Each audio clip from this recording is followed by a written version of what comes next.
On Estuary News today, a Hull charity appeals for a new home, lighting up the streets of North Lincolnshire.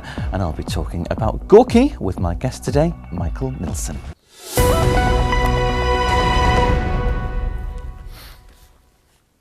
Hello, good afternoon. Welcome to Monday's programme with me, Luke Adams. A charity in Hull is on the hunt for a new home. Travel Extra provides mobility scooters to elderly people either living in Hull or visiting the city. They're based in Paragon Station but are having to relocate due to a lack of funding. They will remain open until September, however, after they receive 2 donations. Director Joyce Kozak-Fields is now appealing to local businesses to provide a new location where the charity could operate from. We've now got to move, even if we stay open, we've now got to move. We've got the added complication now that even if we can get the money, we've got to move from here. So looking for anywhere, a building. I've written to the council, I've written to the Emma Latimer, who's been excellent with us. She's in charge of the health commissioning group and been very supportive, but her funding's all stopped. So she used to give us £1,000 a year to keep us going. And of course she can't do that. So there is one beside the Albemarle Theatre, Music Centre, and also the Truck Theatre.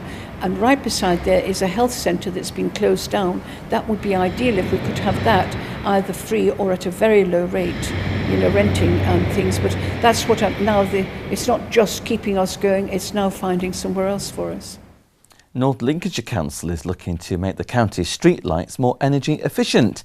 Work is due to start next month on a £6 million contract to reduce the council's £1 million per year lighting bill. It's expected to cut energy bills by up to 50%. There are over 20,000 street lights across the county. The savings will be reinvested to support key council services, including adult social care and schools. Councillor Richard Hannigan says the project will make the county a safer and greener place to be. There's 2 real factors in there. I mean, the first you've already mentioned, which is to reduce our energy costs. Of course, we want to do that because we want to spend council taxpayers' money as wisely as we can. The other is about protecting the environment. We're very keen on making North Lincolnshire the greenest place it can be, so that people want to live here and people want to visit here. When we look around us at other counties, we often see that they're taking measures such as shutting lights off or dimming lights down. And we took a look at that to see if it's an alternative for us, and we've decided it's not. Our residents deserve something better than that. So we've looked for the best possible alternative to save energy, to make our place greener and safer.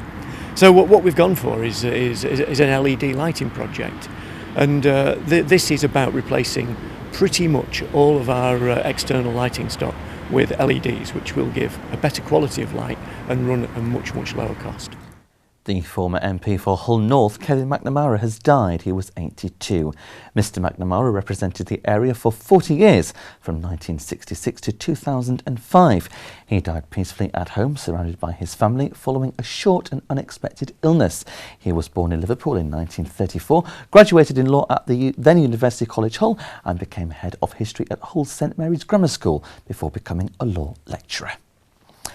New figures released today show that arrests of children in the Humberside area have fallen by 76% in the last 6 years.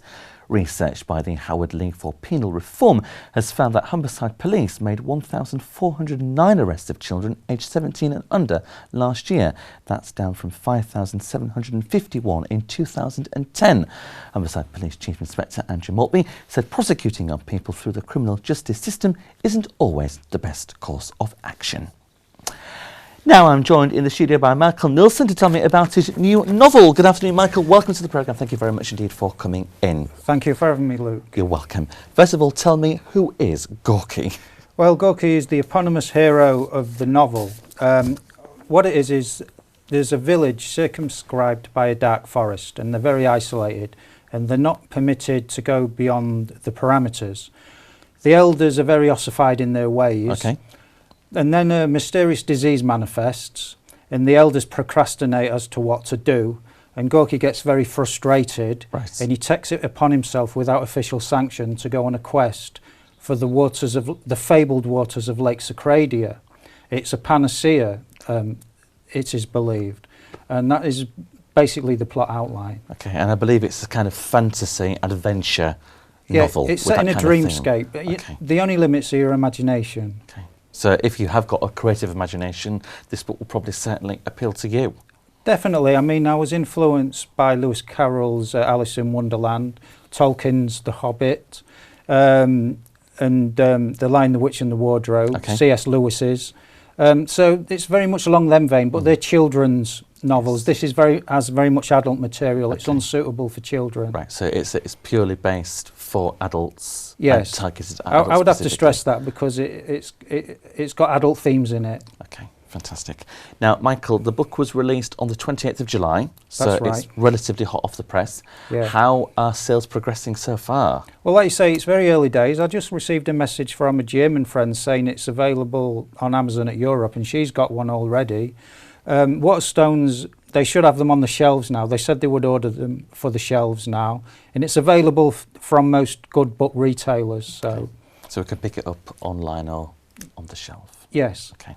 What particularly do you enjoy most about writing? Well, you know when you get frustrated and sometimes you see things on telly and you feel powerless? Uh-huh.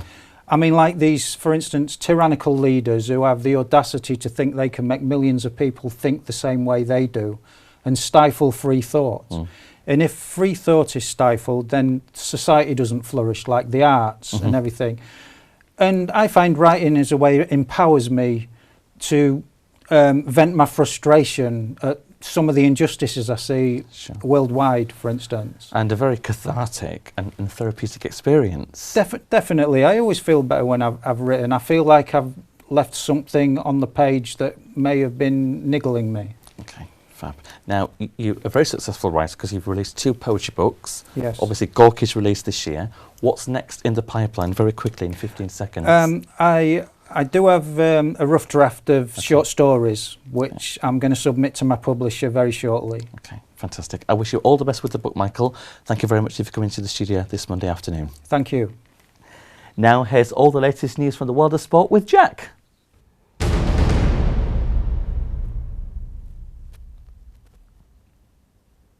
Leonid Slutsky's first official match in charge of Hull City ended in a stalemate. They drew 1-1 with Steve Bruce's Aston Villa on Saturday tea time. Gabby Agbonlahor opened the scoring for Villa in the early stages of the game and went into the break with that lead intact. However, after the break, Jarrod Bowen equalised for the Tigers, scoring his first senior goal for the club. City next played Burton Albion on Saturday in their first home league game of the season.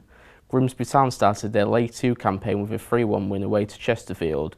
New signing Nathan Clark opened the scoring for the Mariners from a corner, before Sam Jones soon doubled Town's lead.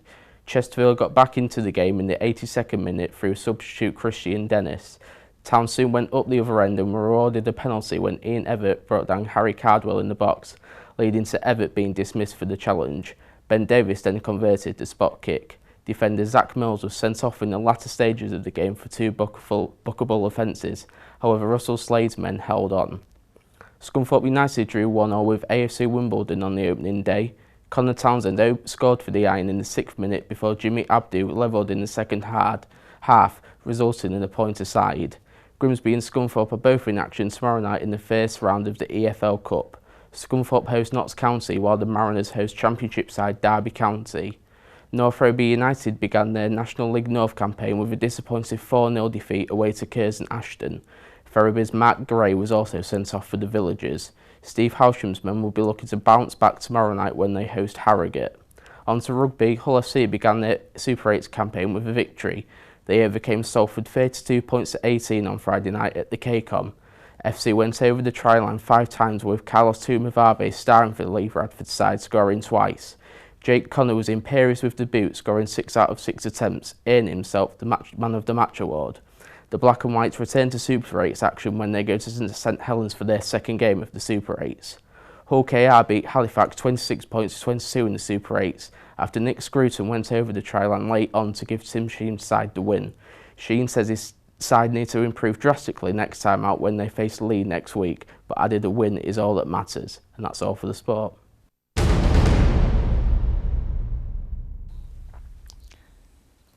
Thanks very much, Jack. That's it for today. As always, if you have a news story you think we should be covering, please get in touch in the usual ways. We look forward to hearing from you with any interesting stories you may have. On tomorrow's programme, Zaza Warren revs into the studio to tell me about a motorbike run for charity. Have a great Monday afternoon from all of us here. Goodbye.